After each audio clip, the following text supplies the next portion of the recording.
네, 감사합니다. 우리 오늘 트인티 성경학교에 오신 여러분을 주님의 이름으로 환영합니다. 오늘 역사서 6강인데요. 열왕기하 우리 1장부터 25장까지의 말씀인데 오늘 요절 말씀 우리 열왕기하 5장 14절인데 함께 요절 말씀 함께 외우도록 하겠습니다. 시작. 나만이 이에 내려가서 하나님의 사람의 말대로 요단강에 7번 몸을 잠그니 그의 살이 어린아이의 살같이 회복되어 깨끗하게 되었더라. 열왕기하 5장 14절 말씀입니다. 네. 우리 지난과에는 영적으로 어두운 북이스라엘에서 신앙을 지킨 에스라엘의 모범을 배웠고요. 이제 오늘 6가에서는 엘리야의 제자 엘리사부터 시작을 합니다. 네, 엘리야에게서 받은 갑절의 영감이 무엇인지 우리가 한번 살펴보고요. 갑절의 복을 얻기 위해서 엘리사가 어떤 행동을 했는지 또 북이스라엘의 마지막 희망이었던 예후가 어떻게 왕이 됐고 또 어떻게 파멸의 길을 갔는지 알아보고자 합니다. 그리고 아주 역사상 최고의 평가를 받았던 히스기야와 요시야가 행한 종교개혁의 내용이 무엇인지 하나님 앞에 그들이 얼마나 순수한 신앙을 가졌는지를 우리가 살펴보고자 합니다. 자, 먼저 우리 신명기 역사서로 분류되는 책들 있죠. 여호수아에서 열왕기하까지예요. 이 신명기 역사서는 유대교에서는 전기 예언서로 분류가 됩니다. 그런 후기 예언서도 있을까? 예, 있습니다.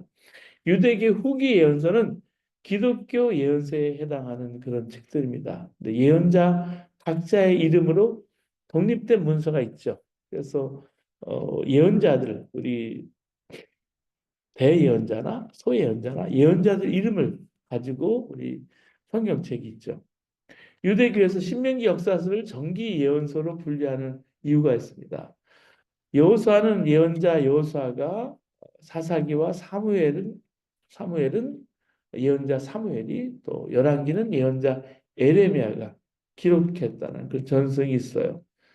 근데 그보다는 이 책들이 포함되고 있는 내용, 그 예언자들의 관점이에요. 그러니까 신명기를 바라보는 역사를 바라보는 사관이죠. 그 신명기 역사서에서는 예언자를 통해 주시는 하나님 말씀에 왕이 순종하느냐 불순종하느냐 여기에 따라서 생사하복이 결정이 돼요. 이건 신명기 역사관의 핵심입니다. 그 신명기 역사서는 정기 예언서의 마지막 열왕기서에는 중간에 예언자 이야기가 길게 들어가 있는데요. 열왕기상 17장에서 열왕기하 8장 여기 보면 북이스라엘 영적 암흑인 오므리 왕조 때 하나님의 빛으로 보내주신 예언자에 대한 이야기를 다루겠습니다. 이들은 왕 대신 이스라엘의 병과 마병이 되어서 나라와 백성을 지켜주고 인도하는 역할을 수행하게 됩니다. 이스라엘 병거와 마병에 대해서는 나중에 좀 더 살펴보고요. 이 이스라엘 병거와 마병으로 불린 예언자가 둘이 있는데 하나는 아합을 상대로 예언한 엘리야고요. 또 하나는 아합의 아들 여호람, 요람을 상대로 예언 활동을 한 엘리사입니다. 우리 지난 시간에 갈벤산에서 바알 선지자 450명에 대항해서 대승을 거둔 엘리야 이야기를 다뤘습니다. 근데 승리 이후에 엘리야가 큰 디프레션에 빠지게 돼요. 우리도 믿음으로 살 때 어느 순간에 지쳤어. 여기까지가 한계야. 힘이 빠져서 아무것도 할 수 없어. 하는 때가 와요. 근데 그럴 때가 올 때를 대비해야 합니다. 하나님, 여기까지인가 봐요. 기도 제목을 그렇게 쓰는 분도 있어요. 그런 기도 제목을 보면 당황하죠. 이런 낙심은 꼭 나이가 들었거나 중병에 걸렸거나 또 사업에 완전히 실패한 사람에게만 찾아오는 것이 아니에요.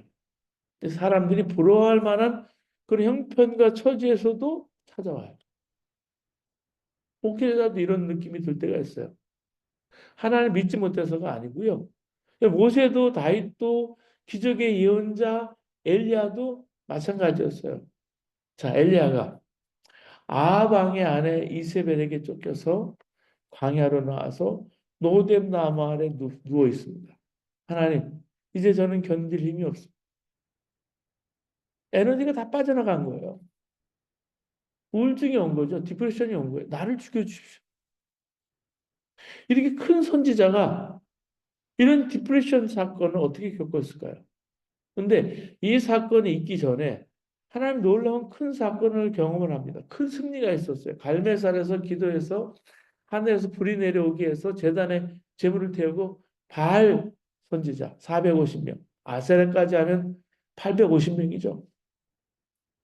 이 바알 선지자 450명을 기성강가에서 모두 죽여요. 그 3년 반 동안 비가 오지 않았던 이스라엘 땅에 비가 내리게 됩니다. 엘리야가 이런 놀라운 기적, 이런 역사, 이런 승리를 경험했습니다. 이런 역사를 봤으면 완악한 이스라엘 백성이 돌이키고 아합왕과 왕비 이사벨도 살아계신 하나님 인정하고 무릎 꿇을 줄 알았죠. 근데 이세벨은요 오히려 엘리야를 죽이려고 쫓아와요. 엘리야는 이 변화하지 않는 현실에 좌절합니다. 더 이상 어떻게 해볼 수 없는 거예요. 자포자기한 거예요. 안 되는구나. 여기까지구나. 여러분 우리로서는 안 되지만 이해가 안 되지만 마음이 무너지면 이해할 수 없는 판단을 해요. 자살한 사람이 그런 사람. 우울증이 정말 어떤 사람에게는 감기처럼 찾아올 수도 있어요.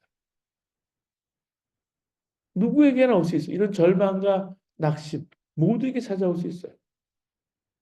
그래서 이런 절망에 사로잡힌 이유가 뭘까 보면 자기 눈에 보이는 성공, 눈에 보이는 희망만 붙잡으려 하기 때문에 그렇습니다. 하나님이 이런 엘리야를 책망하거나 버리지 않으시고요. 천사를 보내서 그를 어루만지시고 이렇게 세워주셔서 숯불에다가 구운 떡과 물을 마시게 했어요. 그리고 호렙산으로 인도해요. 40일 걸어서 호렙산에 도착한 엘리야가 이 절망과 낙심, 그 두려움으로 컴컴한 동굴 속에 숨어 있는데 하나님께서 물으세요. 내가 여기 왜 있느냐? 뭐 때문에 이렇게 좌절하고 두려워하느냐? 여러분 중에 엘리야처럼 절망에 빠진 사람이 있다면 하나님께서 이 시간 뭐 때문에 그렇게 두려워하고 좌절에 빠져 있느냐 물으신다고 여러분 믿으시기 바라요. 엘리야는 열왕기상 19장 10절에 이렇게 대답합니다. 제가 전능하신 하나님을 열심히 믿었고 하나님 살아계심을 드러내는 큰 기적을 행했지만 그들은 절대 변하지 않습니다. 도리어 그들은 나조차 죽이려 합니다. 이게 절망에 빠진 사람들의 마음이에요. 눈에 보이는 현실이 전부라고 생각하는 거예요. 하나님이 엘리야에게 내가 지나갈 테니까 너는 동굴에서 나와서 내 앞에 서라라고 했어요. 그리고 산을 쪼개고 바위를 부수는 크고 강한 바람이 지나가게 했어요. 그 속에 하나님 계시지 않아요. 그 다음에 땅이 요동하고 갈라지는 큰 지진이 일어났지만 그 속에도 하나님 계시지 않았어요. 그 다음에는 모든 것을 한 줌의 재로 만드는 시뻘건 불이 지나가요. 그 속에도 하나님 계시지 않아요. 근데 불이 지나간 다음에 세미한 음성이 들려옵니다. 근데 하나님 거기 계신 거예요. 하나님 부드럽고 조용한 소리를 들은 거예요. 근데 거기 계셨어요. 엘리야가 그 소리를 듣고 외투로 얼굴을 감싸고 동굴 밖으로 나와서 하나님을 대면해요. 여러분 엘리야가 절망한 것은 눈에 보이는 거대하고 큰 하나님의 능력을 근거로 하나님을 믿으려고 했기 때문에 엘리야는 그런 능력을 행하는 선지자였어요. 근데 그것 때문에 엘리야가 좌절하게 됐다는 그러니까 하나님의 능력이 나타나고 나타나지 않고 상관없이 여러분 언제나 함께 하시는 하나님을 믿는 게 너무나 중요해요. 자, 이세벨이 이를 갈고 엘리야를 죽이겠다고 하고 엘리야가 두려워서 사막으로 들어갔는데 기진맥진한 엘리야에게 하나님이 세미한 음성을 들려주시고 그 여러 경로를 통해서 이 호렙산에서 하나님 음성을 듣는데 여기서 여러분 엘리야가 사명을 되새기는 거예요. 여러분 이 호렙산은 어디예요? 호렙산. 모세가 십계명을 받은 데잖아요.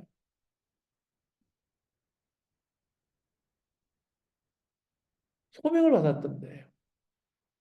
엘리야는 하나님 만나고 새롭게 사명을 여기서 받는데 사명이 세 가지예요. 다메섹에 가서 하사엘에게 기를 부어서 아람의 왕이 되게 하고 또 예후에게 기름 부어서 이스라엘의 왕이 되게 하고 세 번째 엘리사에게 기름 부어서 이스라엘의 예언자가 되게 하라. 이 사명을 받고서 엘리야는요 이 디프레션에서 빠져나오고요 예전처럼 다시 예언 활동을 시작합니다. 그가 먼저 농사짓는 엘리사를 찾아가서 그 위에 겉옷을 던지면서 그를 자기의 후계자로 삼아요. 근데 엘리야가 살아있는 동안에는 하사엘을 아람의 왕으로 예후를 이스라엘의 왕으로 세우는 내용이 성경에 나오지 않습니다. 대신 그의 후계자 엘리사가 두 가지를 수행해요. 엘리사는 다마색으로 가서 하사엘을 만나요. 그가 아람 왕이 된다고 예언을 하는 내용이 나오고요. 열왕기하 8장에 자신의 제자 중에 하나를 길르앗 라못으로 보내서 예후에게 기름 부어서 이스라엘 왕으로 세웁니다. 열왕기하 9장에 나옵니다. 자, 먼저 우리 엘리사를 살펴보겠습니다. 엘리사는 두 몫을 얻은 사람이라고 그렇게 불려지는데 열왕기하 2장에 보면 예언자직이 엘리야에게서 엘리사로 승계되는 아름다운 이야기가 나옵니다. 엘리야는 이미 엘리사가 자신의 뒤를 이어서 이스라엘 예언자가 된다는 사실을 알고 있었어요. 엘리사도 그걸 알아요. 그래서 마지막까지 엘리사만 홀로 엘리야를 따라다닙니다. 중간에 선지자 다른 생도들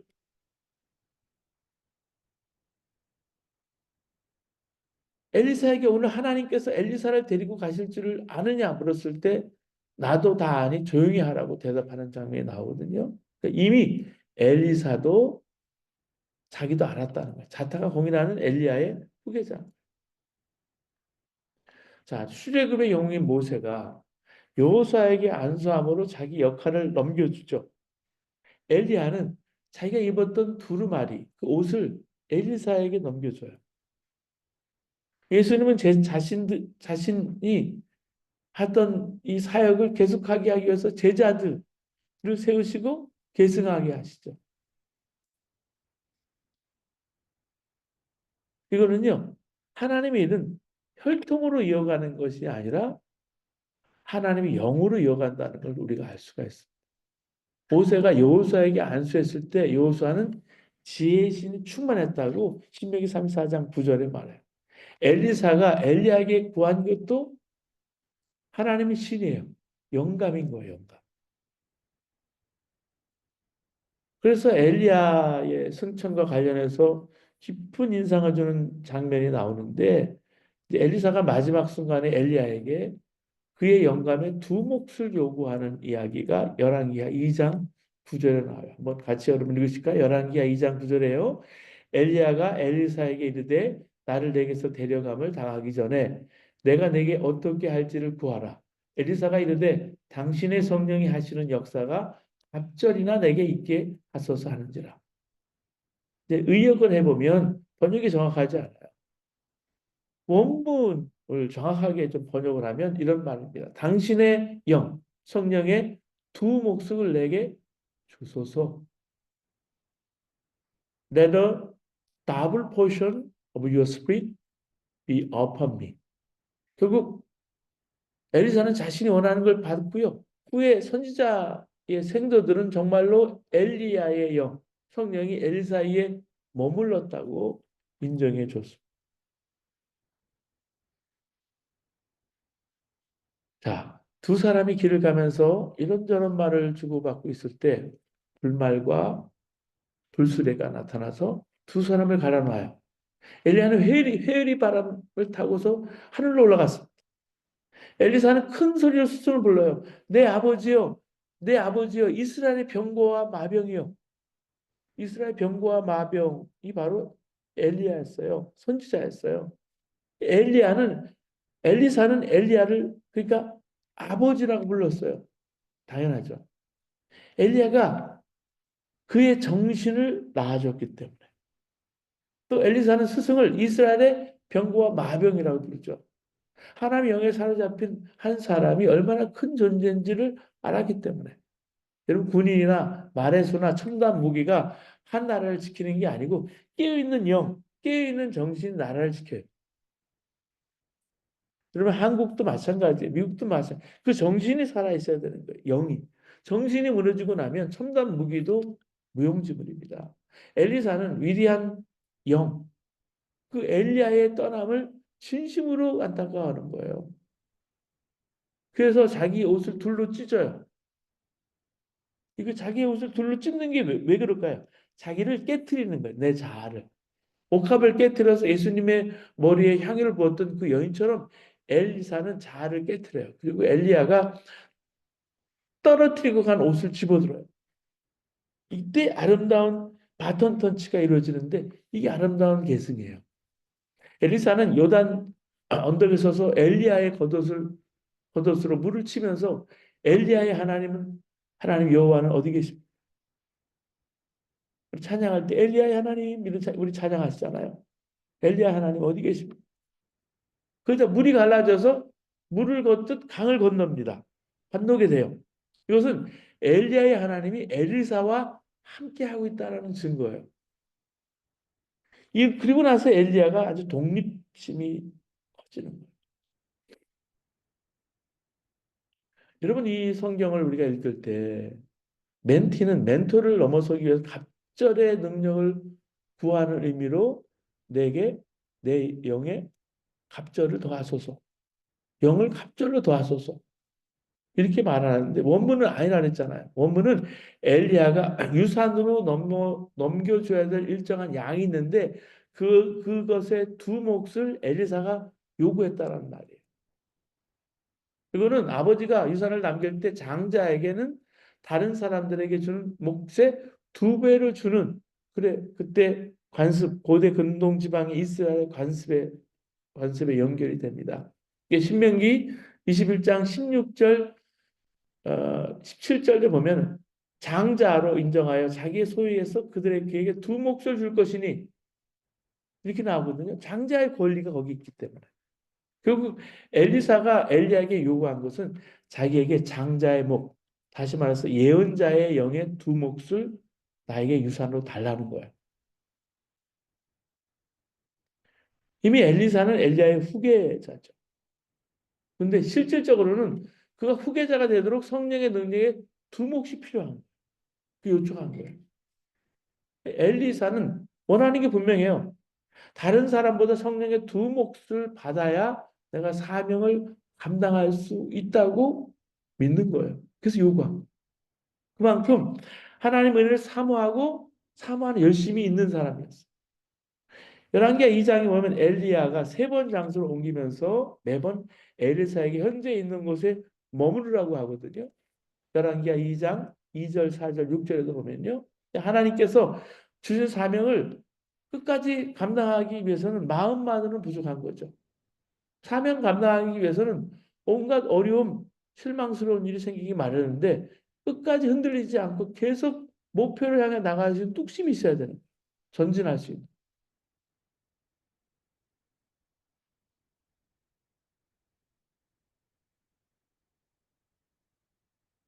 엘리야는 여러 번 엘리사를 떠나 보내려고 했습니다. 하지만 엘리사가요, 스승 곁을 떠나지 않아요. 스승이 가는 곳마다 따라가요. 길갈에서 베델로, 베델에서 여리고로, 여리고에서 요단강가로. 다른 제자들은 스승에 떠난다는 걸 예상하면서 그를 따라 나서지 않아요. 근데 엘리사는 스승의 그 정수를 얻기 전에는 결코 스승을 떠나보낼 마음이 없는 거예요. 마침내 스승에게 묻습니다. 나를 내게서 취하기 전에 내가 내게 어떻게 할 것을 구하라. 스승이 제자에게 물으니까 당신의 영감이 갑절이나 내가 있기를 바라이다. 적극적으로 행동하는 거죠. 하나님 은혜가 임하는 것은요, 그냥 위에서 감 떨어지는 것을 기다리는 것이 아니고 열심히 찾고 구하는 거예요. 찾으라, 두드리라, 믿음의 행동을 옮기는 거예요. 그때 하나님 은혜를 주시는. 마태복음 10장 12절에도 세례 요한의 때부터 지금까지 천국은 침노를 당하는 침노하는 자는 빼앗느니라. 천국은요 침노하는 거예요. 행동에 나서는 거예요.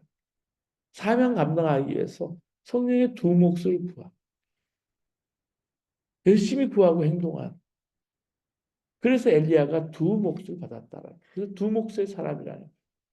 이제 우리도 자녀들에게 어, 어떤 유산을 물려주려고 합니까?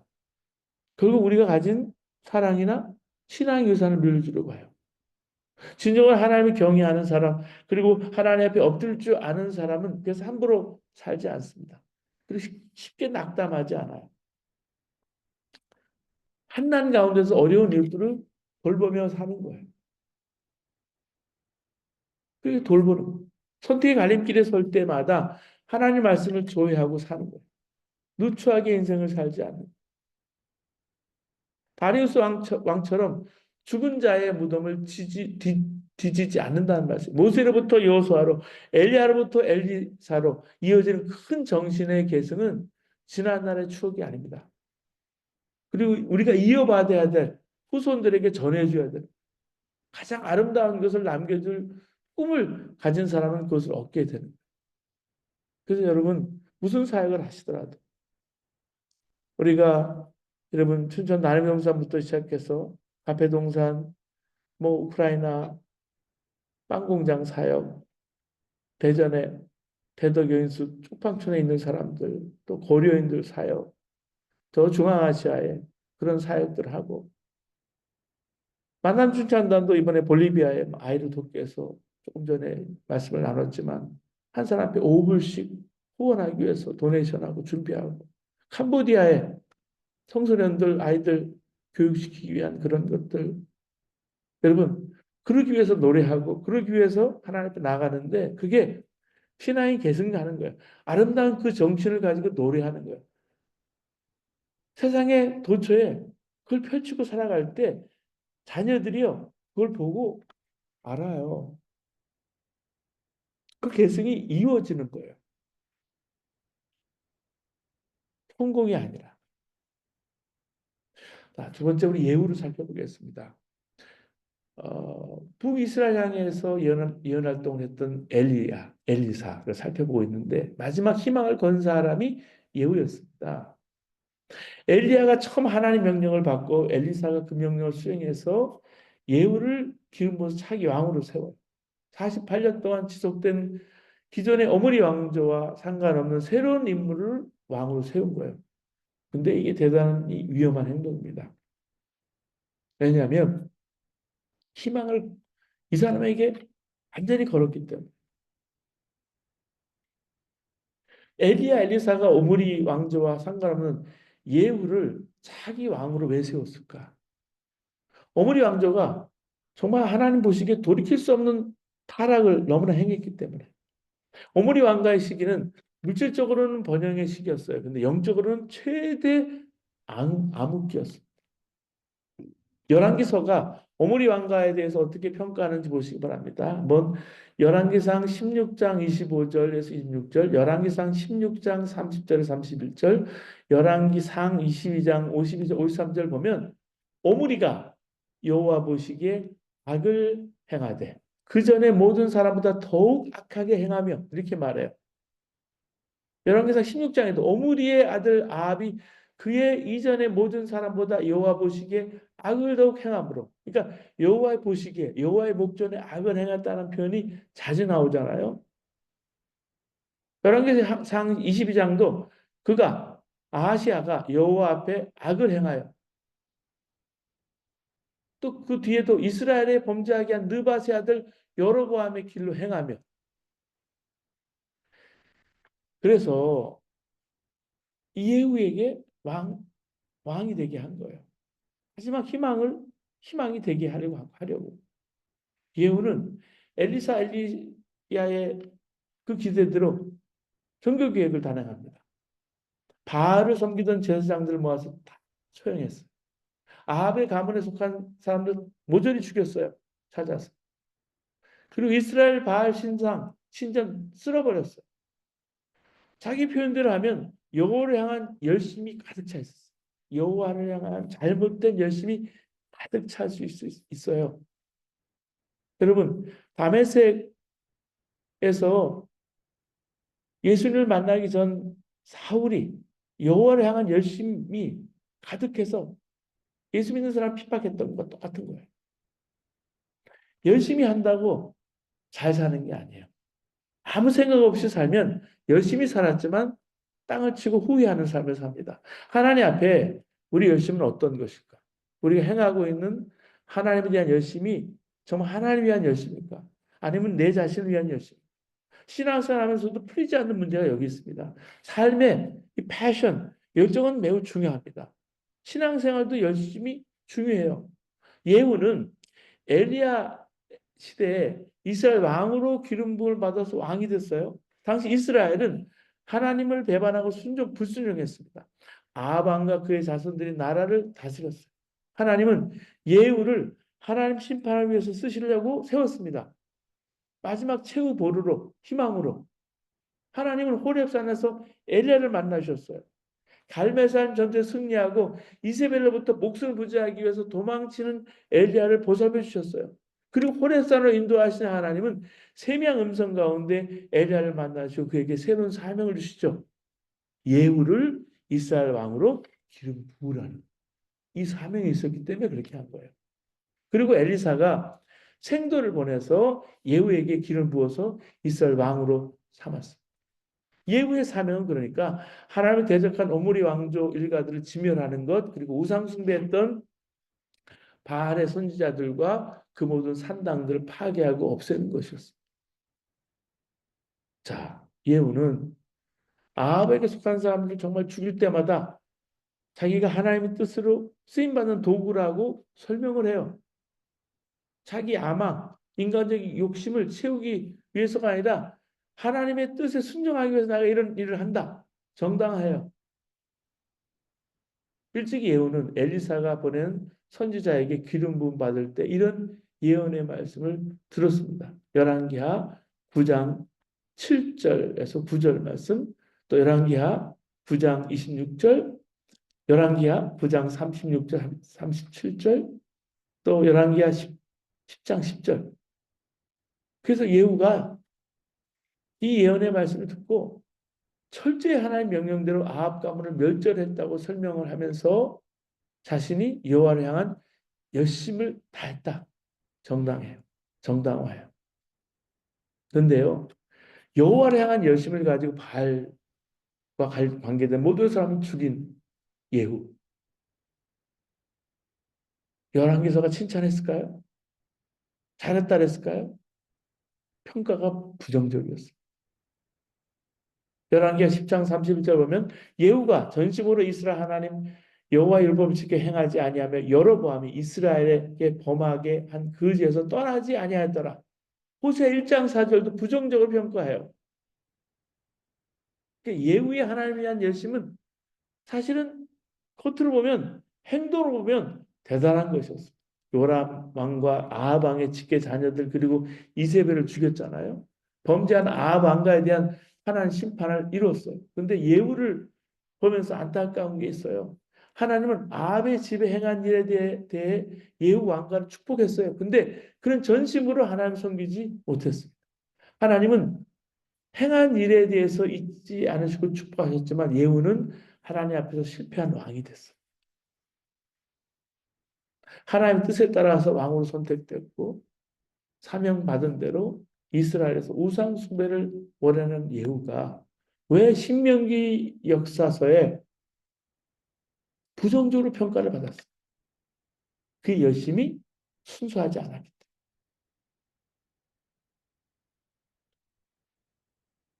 오히려 하나님을 자신의 야망을 이루는 도구로 수단으로 사용했으니까 부정적인 평가가 내려진 거예요. 그의 마음이 순진하지 않았다는 것은 그의 살상이 얼마나 무차별적이었는지 보면 알 수가 있습니다. 그는 아합집에 속한 사람만 죽이면 되거든요. 우상 숭배를 몰아내기만 하면 돼요, 이스라엘에서. 근데 자신의 야망을 위해서 넘지 말아야 선까지 넘어요. 아합의 집 안에 사람들뿐만 아니라 그 집에 들어가는 사람들, 친구들, 신하들도 다 몰살시켜요. 심지어는 남유다 다윗 가문의 왕 아하시아도 죽이고요. 목자가 양털 깎는 집에서 우연히 만난 아하시아의 친척들 42명까지 다 죽여요. 그리고 여호와 열심이라고 자기가 포장을 해요. 하나님께서 맡겨준 사명을 감당한다고 이렇게 예후처럼 예후처럼 자기 마음대로 행동하면 안 된다는 하나님의 일을 하는 사람은 하나님 뜻대로 하나님 방법대로 순종해야 합니다.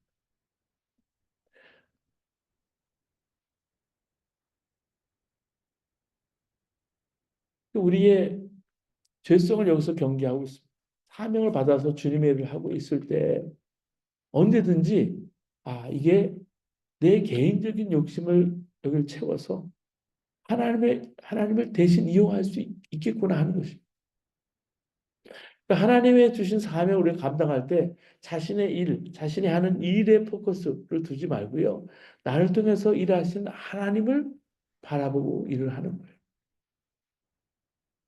누가복음 17장 10절처럼 우리는 무익한 종이라 우리가 하여야 할 일은 한 것뿐이라 겸손하게 하나님께 고백하고 하나님의 일에 내가 손가락 얻고 숟가락을 얻고 내가 대신 칭찬을 받지 말라는.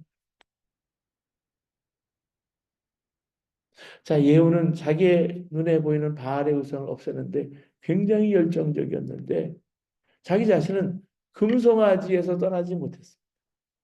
여호와를 위한 나의 열심을 보라라고 외쳤지만 자신이 처해 있는 상황에서 범죄했습니다. 이게 요즘 시대를 보면 우리가 편리함을 추구하잖아요. 신앙의 본질과 목적이 수시로 바뀌어요. 바뀌어서는 안 된다는 거예요. 성도는요, 누구나 열정이 있습니다. 근데 그 열정이 주 안에서의 열정이어야 하고 끝까지 지속돼야 돼요. 하나님에 대한 열심히 변함이 없었는가? 생각해 보십니다. 주님은 우리의 마음이 흐트러질까 봐 걱정하는 것 같아요. 주님을 바라보면 삶을 단순하게 정리해야 될 필요를 느껴요. 역사가 길고 복잡할 것 같아도 중심은 오직 구주 예수. 그렇기 때문에 내가 어떤 일을 할 때, 어떤 사역을 할 때 예수님 바라보고 하는. 예수님을 기준으로 해서 필요 없다는 걸 잘라내는 거예요. 그래야 우리의 영혼이 살아요. 열심히 신앙생활했지만 예수님과의 인격적인 교제가 여전히 막연하다고 한다면 어리석게 살고 있는 거예요. 여러분 사도 바울은 삼층천에 올라갔잖아요. 올라가 봤는데 하나님 나라 그 영광을 알지 못한다면 땅을 치고 후회하는 삶을 산 거예요. 단순하게 살아서 평생 돈만 벌었다면 평생 공부만 했다면 평생 도만 닦았다면 얼마나 억울할까. 다윗처럼 언제나 함께 하시는 하나님 믿어지고 요셉처럼 언제나 하나님 지혜가 깨달아지고 에녹처럼 주님과 동행하고 노아처럼 주님이 하라고 하신 일만 한다면 얼마나 행복할까요? 아마 주님 앞에 갈 날이 다가올수록 감사가 터져나옵니다. 아합의 집과 그 가족을 진멸할 만큼 요 앞에 열심히 있는 사람. 하나님 싫어하는 우상의 것을 진멸했던 열심. 근데 자기 자신을 이기지 못함으로 실패한 예후를 통해서 그 렌즈로 우리가 우리 자신을 보고 우리의 사역도 들여다볼 줄 알아야 한다는 말씀. 그리고 세 번째로 히스기야와 요시야를 살펴보겠습니다. 아주 전무후무한 왕이라고 불려지는 히스기야와 요시야를 봐요. 열왕기서는요. 분열왕국 시대 남유다 북이스라엘 이 분열왕국 시대 39명의 왕들 중에 긍정적으로 그 왕들 중에 평가를 받은 사람들이 8명이었습니다. 근데 모두 남유다에 속한 왕들이었어요. 그 중에 최고의 평가를 받은 사람이 단연 히스기야하고 요시야. 전무후무해요. 열왕기하 18장 5절을 보면 히스기야가 이스라엘 하나님 여호와를 의지하는데 그의 전후 유다 여러 왕 중에 그러한 자가 없었어요. 요시야는요, 히스기야보다 더 높은 평가를 받아요. 열왕기하 23장 25절에 요시야와 같이 마음을 다하여 뜻을 다하며 힘을 다하여 모세의 모든 율법을 따라 여호와께로 돌이킨 왕은 요시야 전에도 없었고 후에도 그와 같은 자가 없었더라. 그만큼 마음을 다하고 힘을 다해서 하나님 섬겼다는 말이에요. 신명기 6장 4절 5절처럼 여기 쉐마가 중요하잖아요. 신명기 6장은요. 6장 4절에 9절 중요한 말씀인데요. 이스라엘아 쉐마 들으라. 하나님 마음을 다하고 뜻을 다하고 힘을 다해서 하나님 사랑하라. 이게 요시야 왕이 이런 신민적인 이상으로 최고의 평가를 받았던 왕이었다는 얘기죠. 자, 열왕기서에 보면은 히스기야와 요시야의 유명한 사역이 나와요. 바로 종교개혁, 철저한 종교개혁이에요. 국가적으로 철저한 종교개혁을 했던 왕이 바로 히스기야하고 요시야인데 다른 왕들과 비교해서 이 두 사람에게도만 독특하게 발견되는 것이 있습니다. 그것은 지방 곳곳에 있는 산당을 무너뜨린 거예요. 해파시킨 거예요. 이 두 사람만 산당에서 해진 종교 혼합주의를 다 찾아서 강제로 예루살렘 성전을 모든 예배의 중심으로 시온으로 만들었어요. 열왕기하 18장 3절에서 4절 말씀 보시면 그 말이 나와요. 히스기야가 그의 조상 다윗의 모든 행위와 같이 여호와께서 보시기에 정직하게 행하며 그가 여러 산당들을 제거하며 쭉 나와요.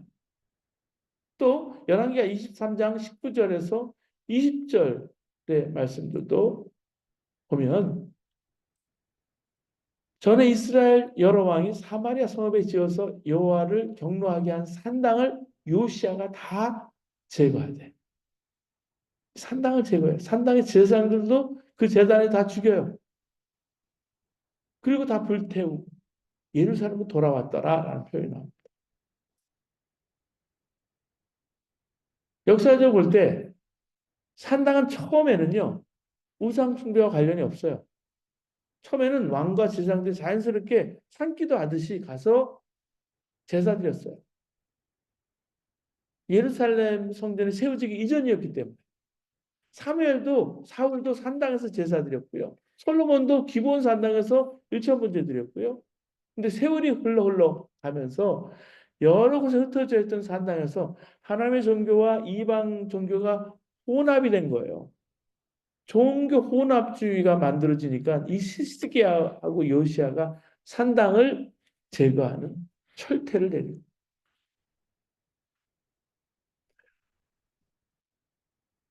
근데 사실 산당을 철폐하지 않고는 열왕기에서 좋은 왕으로 평가받은 왕들도 있거든요. 아사 왕이 그 예입니다. 열왕기상 15장 11절에 14절 보면 아사가 그의 조상 다윗같이 여호와 보시기에 정직하게 행하여 남색하는 자를 그 땅에서 쫓아내고 그의 조상들이 지은 모든 우상을 없애고 또 그의 어머니 마아가가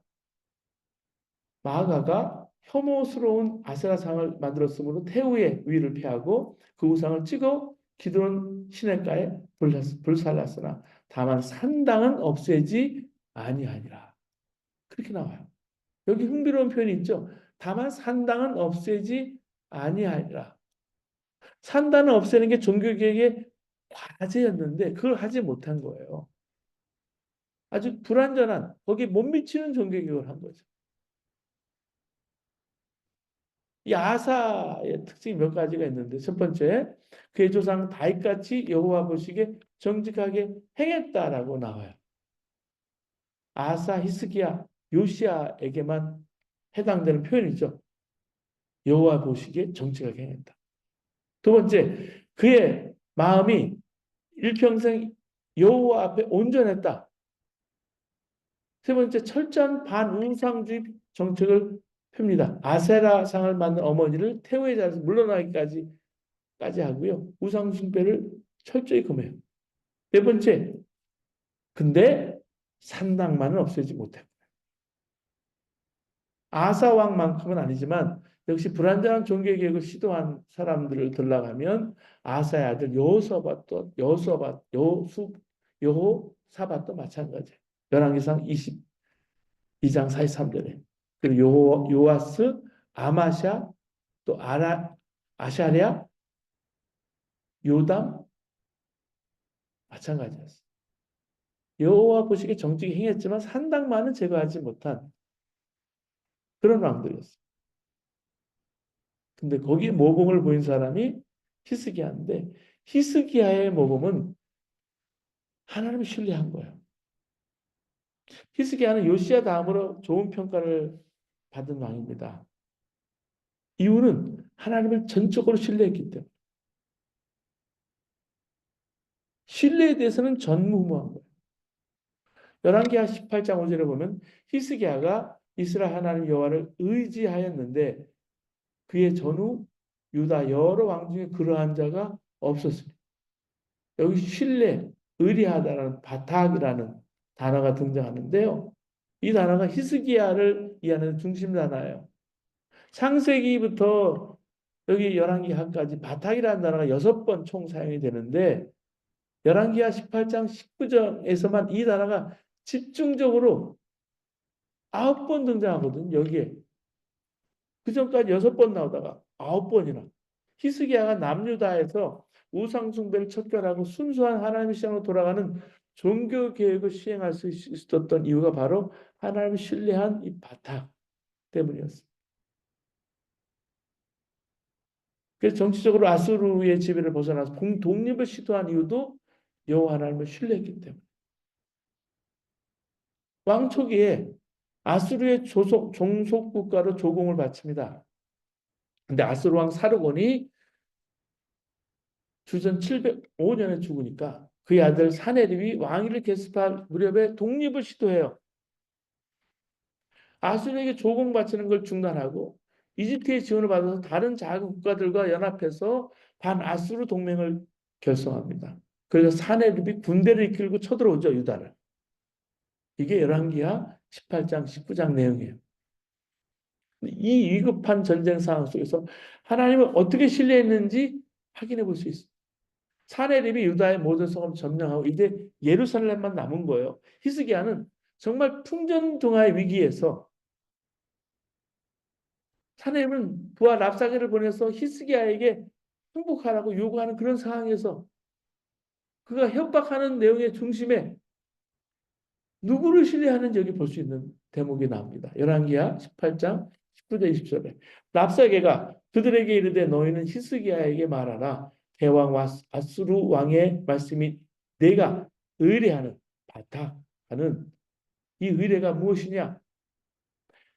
내가 쌓을 만한 계교와 용력이 있다고 한다마는 이는 입에 붙은 말뿐이라 내가 이제 누구를 의뢰하고 신뢰하고 바탁하고 나를 반역하였느냐?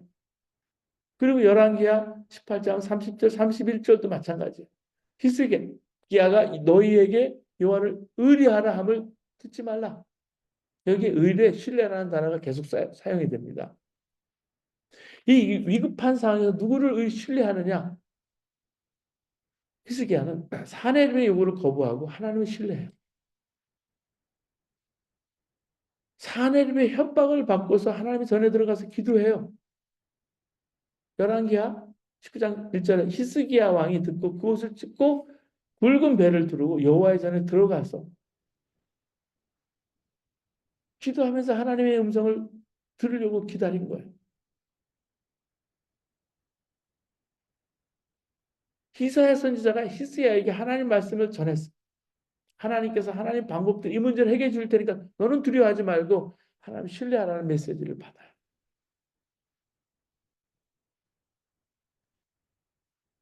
까지 하나님 신뢰한 이 히스기야를 볼 수 있어요. 히스기야는 성전에 들어가서 사내립의 그 경고 편지를 펼쳐놓고 모든 나라 다스리는 하나님 하늘과 땅을 만드신 대주제께 기도를 올립니다. 주 우리 하나님 이제 그의 손에서 우리를 구원하여 주셔서 세상의 모든 나라가 오직 주님만이 홀로 주 하나님심을 알게 해 주십시오. 열왕기하 19장 19절에. 하나님 그 기도에 이사를 통해 응답하시는 거예요. 아시리아 왕은 유다를 조롱함으로 하나님까지 조롱합니다. 하나님은 조롱당할 하나님이 아니시죠.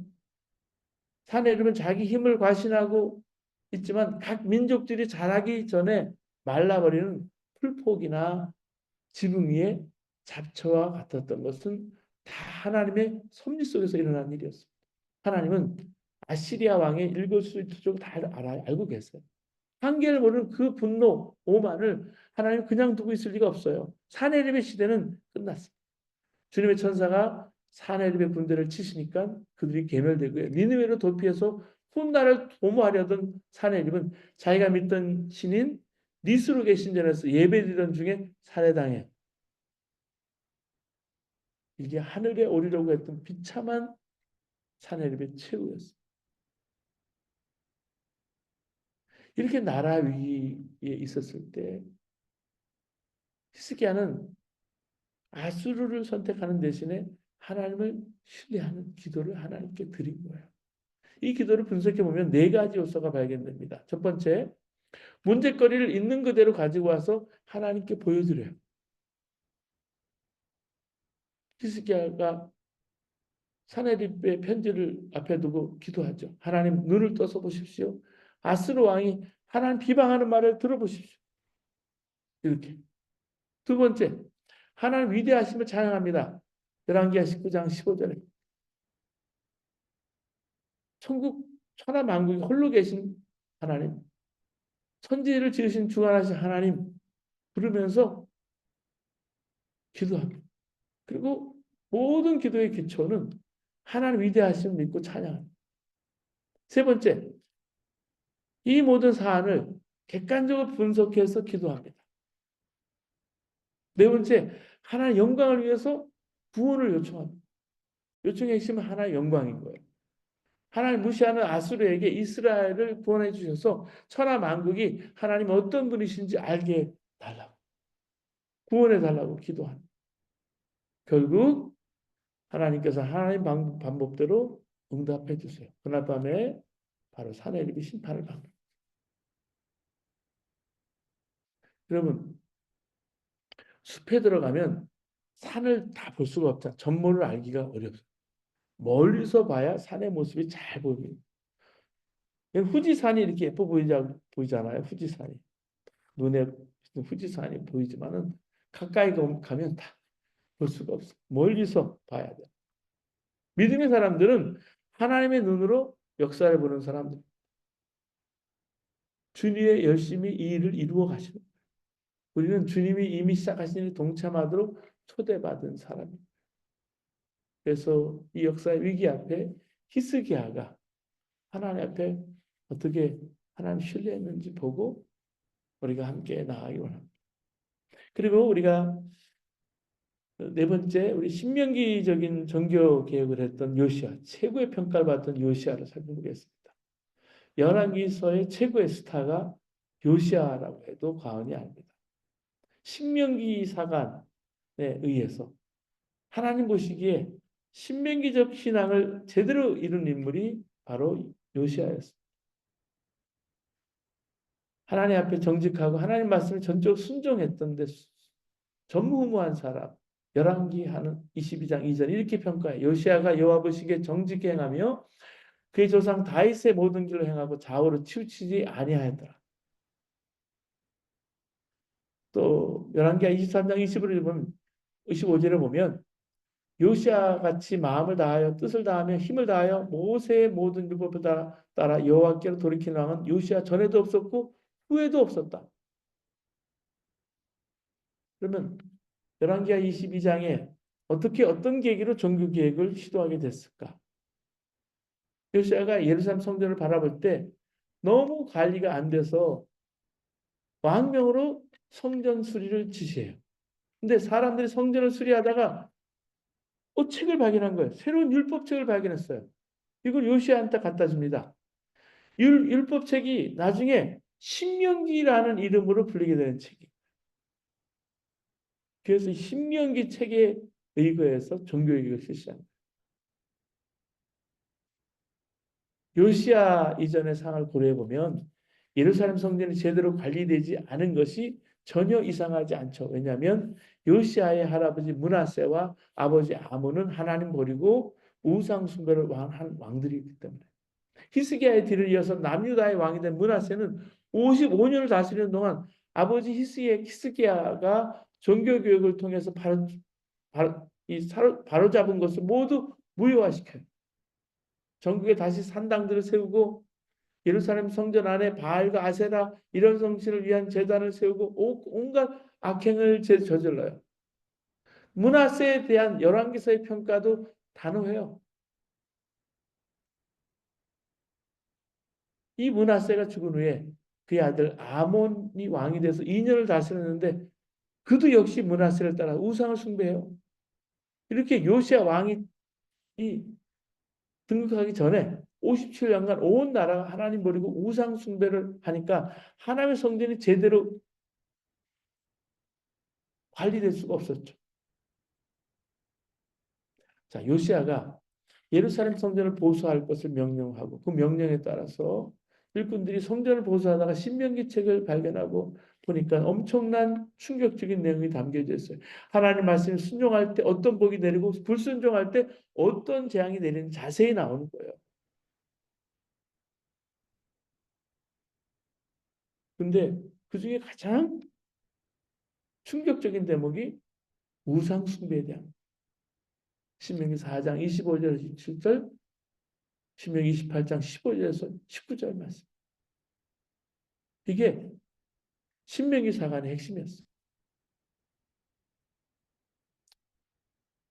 요시야 임금 시대에 벌어졌던 종교개혁 사건이 여기 증언이 되고 있는데 그 개혁운동의 의미를 이해하려면 우선 유다 역사의 일부를 좀 살펴봐야 합니다. 요시야의 할아버지 므낫세 임금은 12살의 왕이 돼서 55해를 다스렸어요. 그는 이스라엘 역사의 선한 왕으로 평가받는 히스기야의 아들이에요. 그 유명한 히스기야는 대대로 특권을 누리며 살던 귀족들의 권한을 축소시켰습니다. 귀족들은 불만이 많았지만 대놓고 따지거나 정하지 못했어요. 근데 므낫세가 어린 나이에 왕이 되니까 그 왕을 둘러싸고 급격한 정치 변동이 일어날 수가 있는 거예요. 강대국의 그늘 아래 머무는 것이 나라를 지키는 길이라고 왕을 설득해요. 므낫세는 그 귀족들의 조언을 받아들여서 친 아시리아 정책을 펴요. 그 과정을 거치면서 귀족들의 권한이 강화되는 거예요. 이걸 거꾸로 말하자면 백성들이 삶이 피폐해졌다는 거예요. 그러니까 그 시대 우상 숭배가 창궐한 거예요. 므낫세는 온갖 이방 제의를 수용했을 뿐만 아니라 아사라 목상을 깎아 성전 앞에 세우고요. 지방 성소인 산당을 지방 토호들의 거점이 되게 하고요. 종교 계획에 종교 권력과 정치 권력이 손을 잡고는요. 백성들의 고요를 짜내는 거예요.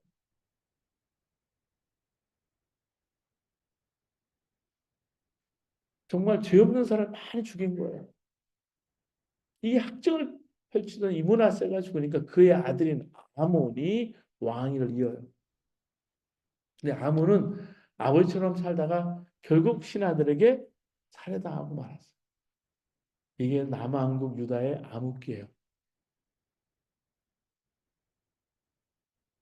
요시아는 아몬의 아들로 겨우 8살의 왕이 돼서 31년 동안 다스렸어요. 그는 주님 보시기에 올바른 일을 해요.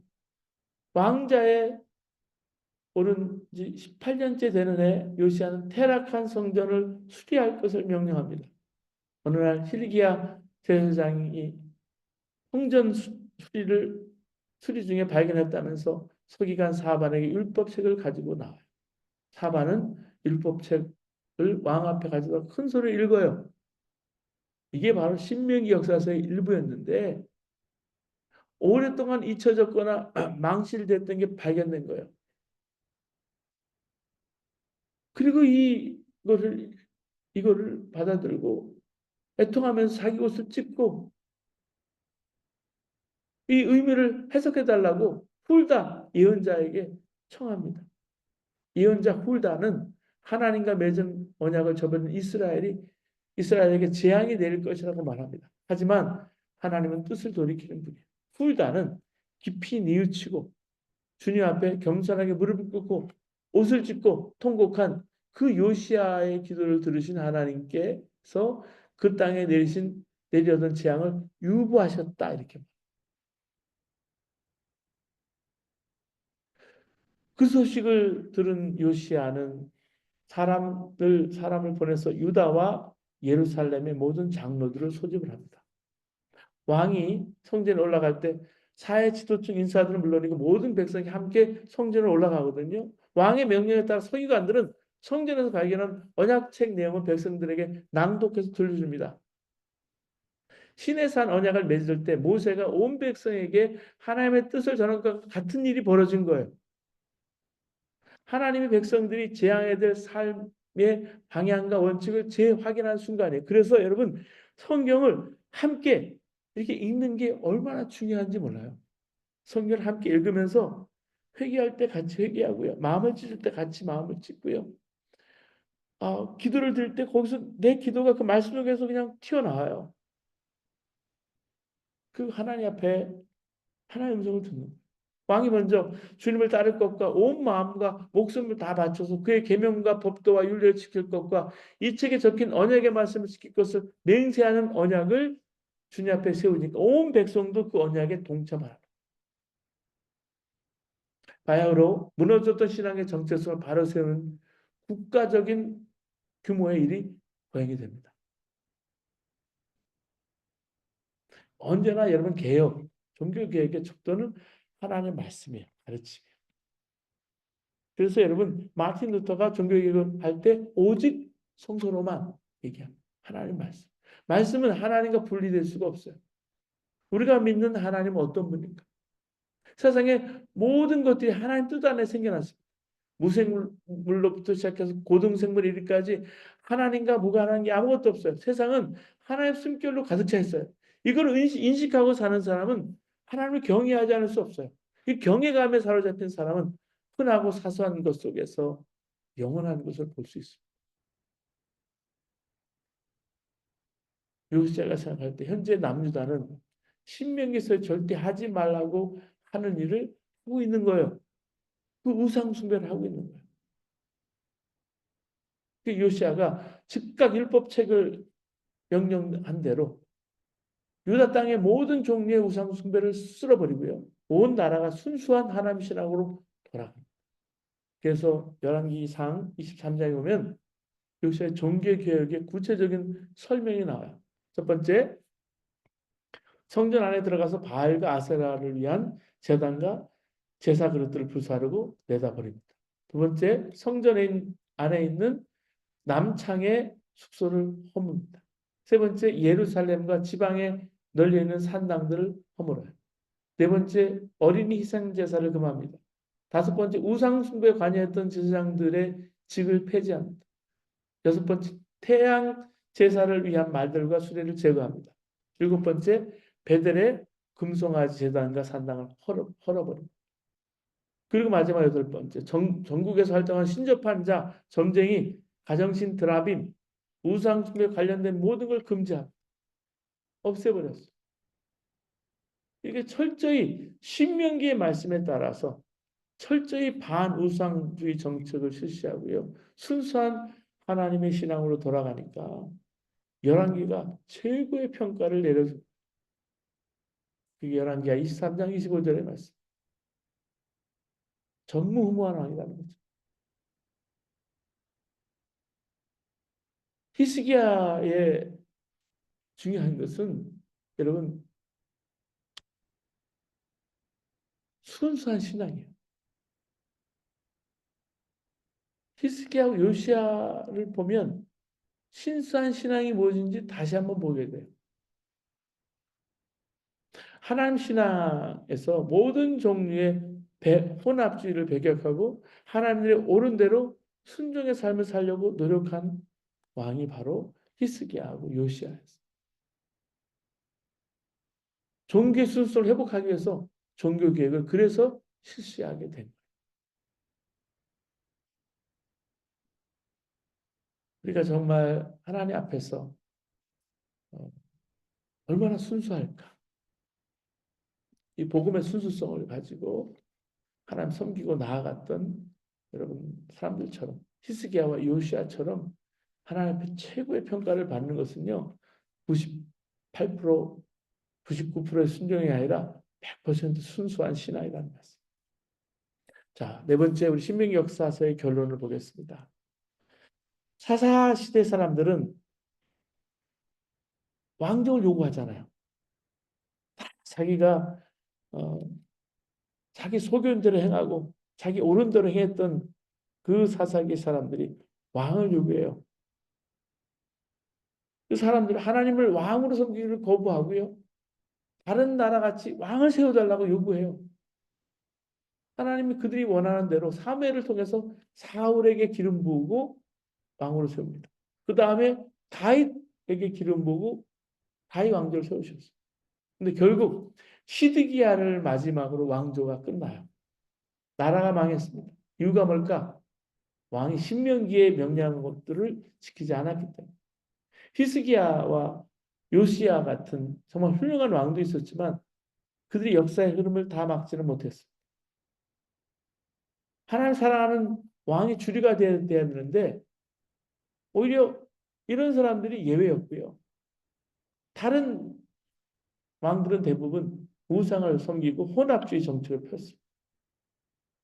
왕은 백성들에게 먹을 걸 주고 정치적, 군사적으로, 안정적으로 모든 걸 제공해 줘야 되죠. 이를 위해서 왕들이 대부분 외부 세력과 타협을 한 거예요. 자연히 외부에 있는 우상 숭배가 들어오고 순수한 신앙이 변질이 된 거예요. 결국 하나님 심판을 받았어요. 이게 열왕기서 전체의 내용입니다. 하나님께서 왕을 세우실 때 자신을 의지하거나 주변의 강대국을 의지하거나 더 나아가서 그들의 신들을 섬기면 망하니까 절대 그렇게 하면 안 된다고 미리 경고하셨지만 아니나 다를까 하지 말라는 걸 다 해서 왕정이 망했다라는 거예요. 두 번째, 이스라엘, 북이스라엘 남유다는 힘이 없어서가 아니라 하나님께 불순종해서 망했다. 멸망했다. 이스라엘 역사는 실패 역사입니다. 땅을 뺏기고 바벨론의 포로로 잡혀가요. 포로기가 오랫동안 70년 동안 되어지죠. 하나님 택하시고 복 주신 백성이 왜 이렇게 포로로 끌려가고 이방 민족의 지배를 받았을까? 바벨론 사람들은 자신들의 신 마르두기 이스라엘 신 여호와보다 강해서 이스라엘을 멸망시킨 것이라고 주장을 합니다. 바벨론에 사로잡혀간 사람 중에도 마음속에 그런 생각을 하는 사람들이 있었을 거예요. 정말 마르둑이 여호와보다 강할까? 그래서 이스라엘이 망했나? 신명기 역사서의 대답은 아니라는. 이스라엘과 유다가 망한 것은 여호와의 힘이 약해서가 아니라 그들이 불순종했기 때문에. 열왕기하 23장 26절에 그 말씀입니다. 그 신명기를 보고 우리가 배워야 한다는 말씀. 개인이나 공동체 흥망성쇠는 우리 힘이나 상대방의 힘에 강하게 달려있지 않고 하나님 말씀에 순종하느냐 불순종하느냐. 순종하는 자에게는 복 주시지만 불순종하는 자에게는 재앙이 내린다. 이게 신명기 예언서예요. 그런데 유다의 멸망이 열왕기하가 전부가 아니에요. 끝이 아니에요.